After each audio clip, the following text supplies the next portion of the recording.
The year 1947 marked the end of the British Empire in India. It also marked the birth of two new nations, India and Pakistan. The partition was bloody and chaotic. Millions were displaced. Hindus, Muslims, and Sikhs were caught in cycles of violence. The wounds of partition still run deep. One enduring legacy of this traumatic period is the Kashmir conflict. Both India and Pakistan claim this strategically important region. Their rivalry over Kashmir has led to multiple wars. The first war erupted in 1947. Another followed in 1965. In 1971, a third war, although not directly over Kashmir, further deepened the animosity. The conflict is not just about land, it's about identity, religion, and history. Kashmir, with its Muslim majority population, represents a core issue for Pakistan's founding ideology. For India, holding on to Kashmir symbolizes its secular identity and territorial integrity. The unresolved Kashmir issue continues to cast a long shadow. It remains a major obstacle to peace and stability in South Asia. The region is heavily militarized, ceasefire violations are frequent, the threat of escalation is ever present. The world watched with bated breath in May 1998. India conducted a series of nuclear tests. Pakistan responded in kind, demonstrating its own nuclear capabilities. The subcontinent had entered a dangerous new era. The 1998 tests were a watershed moment. They highlighted the volatile nature of the India-Pakistan rivalry. The tests also raised serious concerns about a potential nuclear arms race in South Asia. The international community reacted with alarm. Sanctions were imposed on both countries. Despite international pressure, both India and Pakistan have continued to develop their nuclear arsenals. The spectre of nuclear war hangs heavy over the region. Any escalation of conflict carries the risk of unthinkable consequences.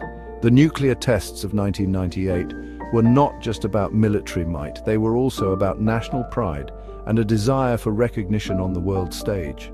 Both India and Pakistan sought to assert themselves as major players in the global order.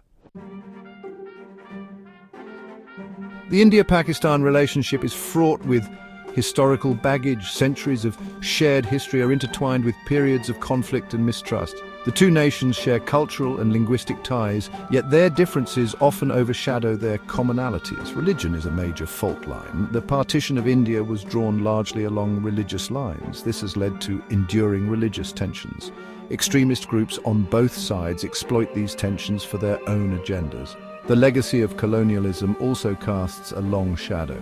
Both India and Pakistan grapple with the after-effects of British rule. They accuse each other of inheriting the worst aspects of colonial divide and rule tactics. These historical and cultural factors contribute to a climate of suspicion. They make it difficult to build trust and find common ground. The media in both countries often fuels animosity. Nationalistic rhetoric and historical revisionism further inflame passions. Section 4. Terror in Paradise, the Pehelgam attack and escalating tensions.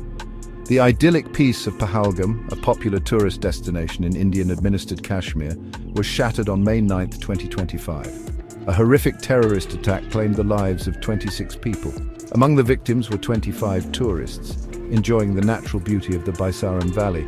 India was quick to blame the Resistance Front, a militant group operating in Kashmir, for the attack. India alleges that Pakistan provides support to the TRF. Pakistan denies any involvement in the attack. The Pehelgam attack sent shockwaves through India. It sparked outrage and demands for retaliation. The attack highlighted the fragility of peace in the region. It also underscored the human cost of the ongoing conflict.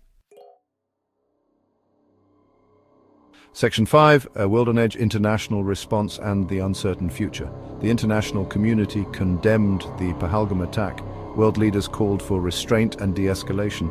The United Nations Security Council expressed deep concern over the rising tensions. In the aftermath of the attack, India launched Operation Sindoor.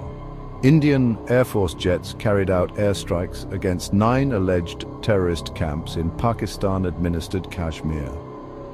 India asserted that the strikes targeted terrorist infrastructure, avoiding civilian and military targets. Pakistan denied any casualties or damage from the strikes. They responded with a show of force, closing their airspace and firing artillery across the line of control. Pakistan vowed to respond to any Indian aggression with quid pro quo plus. The situation remains tense. The risk of escalation is high. Both sides possess advanced military capabilities, including nuclear weapons. The world watches anxiously, hoping for a peaceful resolution.